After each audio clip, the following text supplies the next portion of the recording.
I welcome you all to yet another lecture on anthropology lecture series. So this is our day 5. We have already completed day 1, day 2, day 3, day 4 videos. Please go and check those videos first so that there is a lot more clarity in these topics now, because if the basics aren't clear, तो फिर it's going to be tough for you guys to catch up from here. So let's get started. We are already doing the 1.4 anthropology का topic 1.4, जिसमें हम evolution day 4 पे cover कर चुके हैं. So now we start with the pre Darwin phase. Now basically हमने कल बात करी थी ऑर्गेनिक एवोल्यूशन की, कि बेसिकली एवोल्यूशन क्या था, the basics of it.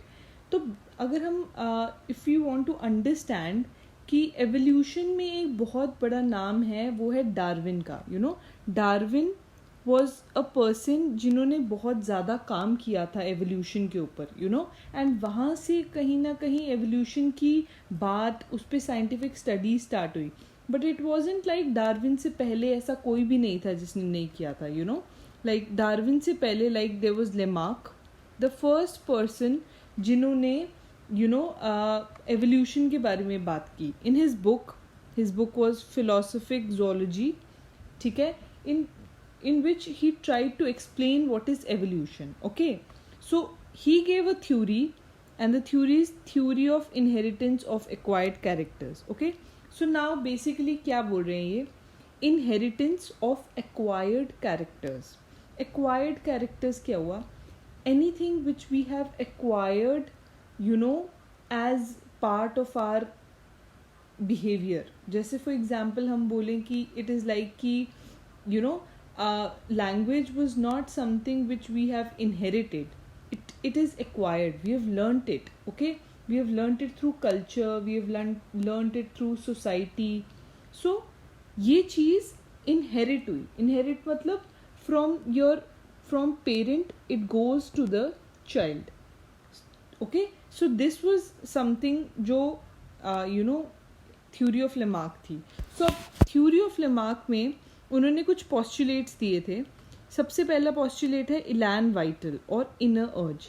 So basically ये कहना चाहते कि जो स्पीशीज़ होते हैं ना, उनके अंदर एक इनर अर्ज होती है, इनर अर्ज टू इवॉल्व. मतलब they want to evolve to like they want to increase their size, they want to evolve to better species. For example, a baby becomes an adult. Okay, so what did he do, उन्होंने बोला कि inner urge में species अपने size को increase करने की कोशिश करते हैं. there is always an urge to increase their size. ठीक है, जैसे baby adult बन जाते हैं, ठीक है, छोटे छोटे plants बड़े बड़े trees बन जाते हैं, like that. Second postulate was theory of environmental pressure or spontaneous formation. Now here what is he saying? He is saying कि environment जो है, हमने कल भी बात की थी कि it is not static, it keeps changing. So when environment changes, it puts pressure on the species, on the different species that are there. That pressure makes the species to adapt to those environment, जिसकी वजह से new organs form होते हैं. For example, what is he trying to say is, जैसे मान लो जब ice age थी, ice age के बाद warmer times आए, तो जो भी जो animals या species बहुत ज़्यादा cold climate में adapted होंगे, और जो अपने आप को adapt नहीं कर पाए टू द वार्मर क्लाइमेट्स, तो ऑब्वियसली वो एक्सटिंक्ट हो गए होंगे. ठीक है ना. जैसे अगर हम बोलें कि जो ये एप्स थे, राइट, दे वो आर्बोरियल, वो ज़्यादातर ट्रीज़ के ऊपर रहते थे. लेकिन अगर वो वार्मर टाइम्स में या जो भी है, उसके बाद अगर वो अपनी आर्बोरियल हैबिट्स छोड़ के टेरेस्ट्रियल नहीं बनते, तो दे वो भी एक्सटिंक्ट हो जाते. ठीक है ना. सो एनवायरनमेंट पोजेस प्रेशर्स, एंड वो प्रेशर्स आपके स्पीशीज़ के अंदर स्पॉन्टेनियस फॉर्मेशंस करता है. फॉर्मेशन मतलब आपके डिफरेंट ऑर्गन्स की फॉर्मेशन करता है. ठीक है. जैसे इसमें उन्होंने एग्जांपल दी थी दिस जिराफ के नेक की, कि उन्होंने बोला कि पहले पहले ग्रासेस होते थे तो उस पर फीड करते थे, लेकिन धीरे धीरे ग्रासेस की स्कैसिटी की वजह से जिराफ्स को फीड करने की ज़रूरत पड़ गई ऑन ट्रीज़। तो ट्रीज़ पे फीड करने के लिए उनको अपनी नेक इलोंगेट करने की ज़रूरत पड़ी, क्योंकि अगर उनकी नेक इलोंगेटेड नहीं होती तो फिर वो एक्सटिंक्ट हो जाते। So they adapted to it, उन्होंने अपनी नेक को धीरे धीरे धीरे धीरे वो नेक इलोंगेट हुई and it was passed on to their next generations, right? Yes, so this was the second postulate. The third postulate is theory of use and disuse. Now this is very interesting. इन्होंने बोला basically कि जो organs will be more in use, वो वो ज़्यादा that will stay, and the ones जो disuse में है वो एक टाइम के बाद ख़त्म हो जाएंगे, दे विल नॉट रिमेन। सो इसमें इन्होंने एग्जाम्पल क्या दी, जैसे कि मसल्स ऑफ ब्लैक स्मिथ, मतलब इन्होंने एग्जाम्पल नहीं दी, हम एग्जाम्पल कोट करें। मसल्स ऑफ ब्लैक स्मिथ्स वो काम करते हैं, ठीक है, तो उनके मसल्स डेवलप हो जाते हैं। या अगर हम बोले हॉर्स के हाइंड लिम्स जो होते हैं बिकॉज दे रन, तो वो भी डेवलप हो जाते हैं, राइट। और डिसयूज में हम ले सकते हैं, जैसे ह्यूमंस में अपेंडिक्स होता है, it is not in use, तो ऐसा है शायद कि वो कल को चला जाए। या फिर loss of limbs in snake, क्योंकि दे उनको होल्स में जाना है एंड इतना स्पेस नहीं है, तो उनके पास जो लिम्स होते थे, यानी कि जो उनके लिम्स होते होंगे, वो अब ख़त्म हो चुके हैं। We do not find limbs in snakes any more, right. So इन्होंने ये कुछ एग्जाम्पल्स दिया ऑफ यूज़ एंड डिसयूज़ का, right. And the last postulate is these inherited characters get acquired to the next generations. So basically हमने क्या बात की, first thing बोला उन्होंने कि एक इनर अर्ज होती है स्पीशीज में। अर्ज किस लिए? To increase in size, okay. So they want to increase their size, they want to change, they want to adapt, so that is inner urge, okay.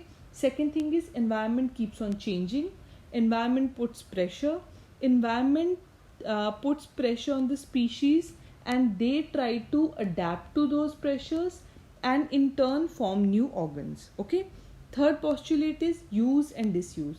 The organs which are more in use will be more specialized and will remain over the course of time.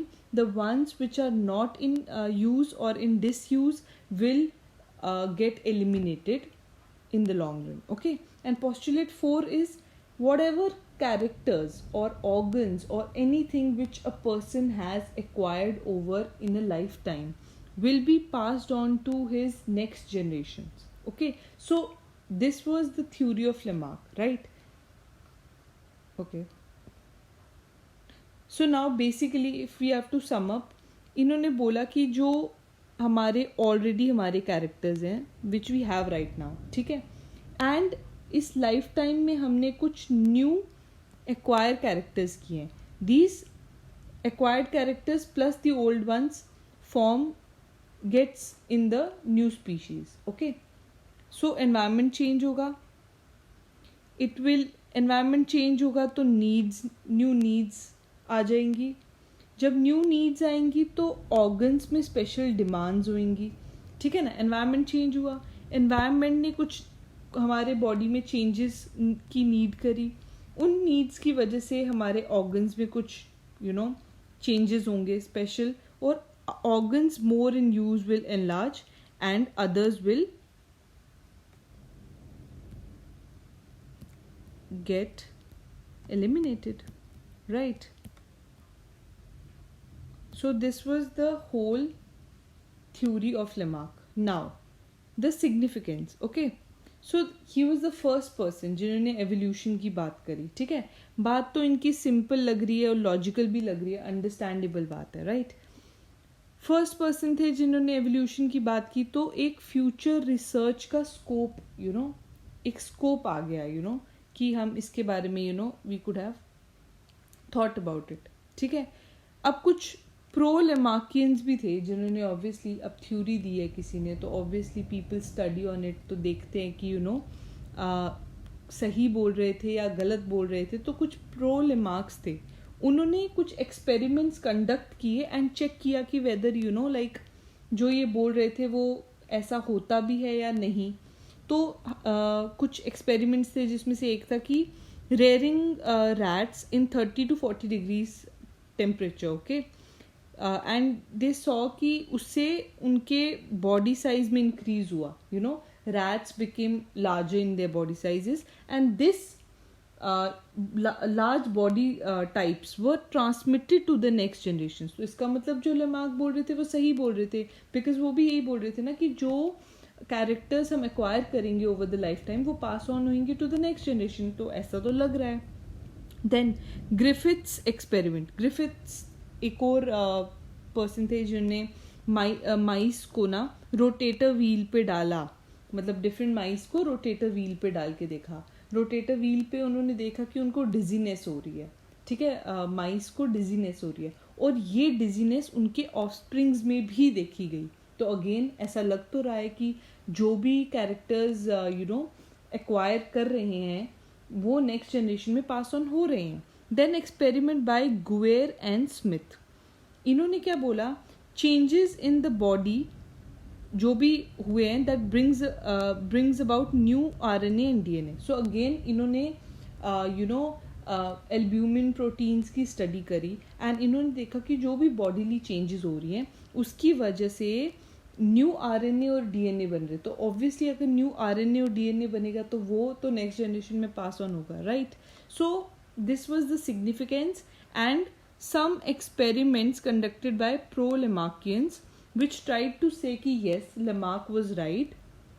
कुछ inner urge है, उस environment pressure है, environment pressure की वजह से वो adapt करते हैं, new organs बनते हैं body में, वो specialize करते हैं, they pass on to the next generation, right? And this was the significance. Now, but the criticism. इन्होंने तो अपनी थ्योरी जो दी थी ना, that was in the dark age of science, okay.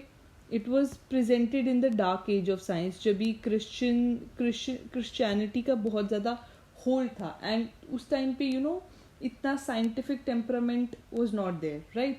सो इनकी theory was majorly criticized by many people जिन्होंने बहुत ज़्यादा डिटेल में स्टडीज़ करी. सो सबसे पहला जैसे इनका इलान वाइटल का जो पोस्टुलेट था कि इंक्रीज इन साइज होता है, अर्ज होती है to increase in size, that is not always true. जैसे कि बड़े सारे ऐसे फर्न्स और कॉनिफर्स देखे गए. फर्न्स मीन्स छोटे छोटे प्लांट्स वगैरह, which were once gigantic trees, okay. They were big trees that became like small plants. तो ज़रूरी नहीं है कि स्पेशलाइजेशन हमेशा फ्रॉम स्मॉल टू बिग ही होगा. It could be big to small as well, okay. So ज़रूरी नहीं है it has to go like always छोटे से बड़ा ही, बड़े से छोटा भी हो सकता है. Then use of heart and eyes. अगर हम अपने हार्ट और आइज का इतना यूज़ करते तो वो क्यों नहीं ग्रो हुई, राइट. सो ये तो यही बोल रहे थे ना कि जो ऑर्गन ज़्यादा यूज़ होंगे वो ज़्यादा ग्रो हो जाएंगे, स्पेशलाइज हो जाएंगे, बट हमने हार्ट और आइज के केस में ऐसा तो नहीं देखा. Then desire of species that led to formation of new species. अब ये बोल रहे थे कि इनर अर्ज की वजह से ऐसा होता है, बिकॉज स्पीशीज़ चाहते हैं बट ऐसा तो नहीं है. ह्यूमंस तो बहुत देर से चाहते हैं कि दे कुड फ्लाई, बट अभी तक हमको विंग्स तो नहीं मिले. So it is not like कि इनर अर्ज से ऐसा हो रहा है, it's not that, okay. Then mutilation experiments by August Weismann. Now this was very very important, because जहाँ तक अभी तक हमने देखा, लेमार्क जो बोल रहे हैं कि जैसे फूड नहीं था तो जिराफ की नेक लंबी हो गई और that character was passed on to the offsprings. But ये लॉजिकल नहीं है, बिकॉज जो चीज़ें आपके जर्म प्लाज्म में नहीं है वो आगे कैसे ट्रांसमिट हो सकती है. फॉर एग्जांपल जैसे हम क्रोमोसोम्स के बारे में पढ़ते हैं, ह्यूमंस में क्रोमोसोम्स होते हैं, ओके, जिसमें सारा DNA एनकोडेड होता है जीन्स में, राइट. जीन्स में हमारी सारी इंफॉर्मेशन होती है, वो एनकोडेड होती है. Now these chromosomes are two types, somatosomes and germplasm. Okay, somatoplasm and germplasm. Now somatoplasm वो information है जो that doesn't pass on to the next generation. germplasm होता है जो genes pass on होते हैं to the next generation. ठीक है, so जो changes germplasm में होंगे ही नहीं तो वो next generation में pass on कैसे होंगे, right? because अगर somatosomes में change होगा तो वो germplasm में कैसे जाएगा, वो तो somatosomes में ही रह जाएगा ना. फॉर एग्जाम्पल अगर मैं अपने बाल कटा लेती हूँ या मैं अपने कान को पियर्स कर लेती हूँ, ठीक है ना, तो वो थोड़ी ना मेरे बच्चों में चला जाएगा. We have seen Indians piercing their nose and ears for like thousands of years now, right? But ऐसे कोई बच्चा पैदा तो नहीं हुआ ना जिसके ऑलरेडी कान पियर्स हो. बिकॉज अगर मैं कोई सोमैटो टाइप में चेंज कर रही हूँ तो वो जर्म प्लाज्म में तो है ही नहीं, तो वो कैसे जाएगा, राइट? सो अगेन वो नहीं, that is not possible. So August Weismann ने भी यही स्टडी करी. उन्होंने माइस की टेल काट के देखा 21 जनरेशन्स के लिए. He kept on cutting the tail of the mice, but फिर से जो माइस पैदा हुए उनके पास टेल थी, obviously, because that is not something, that is not a change जो उन्होंने उनके जर्म प्लाज्म में किया था, राइट?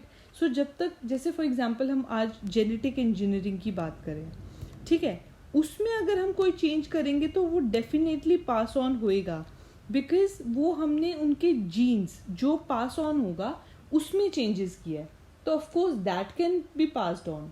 बट अगर मैं अपने बाल काट लूँ या मैं पियर्सिंग करा लूँ तो उससे कोई चेंज नहीं होने वाला. सो ऑगस्ट वीजमैन ने क्रिटिसाइज किया कि लेमार्क ने कोई डिफरेंशिएशन नहीं किया between germ plasm and somatoplasm, and therefore he gave his own theory of germplasm theory. Okay, so this was all about the criticism of Lamarck.